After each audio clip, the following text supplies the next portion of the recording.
வாசிக்கும்படியாக தெரிந்து கொள்ளப்பட்ட வேத பகுதி சங்கீதம் 1.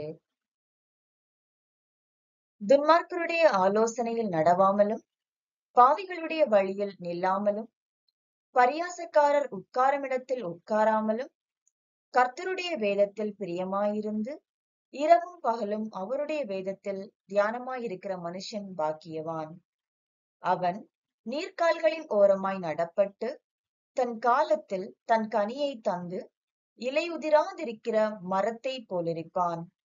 அவன் செய்வதெல்லாம் வாய்க்கும்.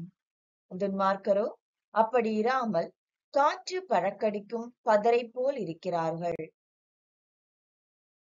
ஆகையால் துன்மார்க்கர் நியாய தீர்ப்பிலும் பாவிகள் நீதிமான்களின் சபையிலும் நிலை நிற்பதில்லை.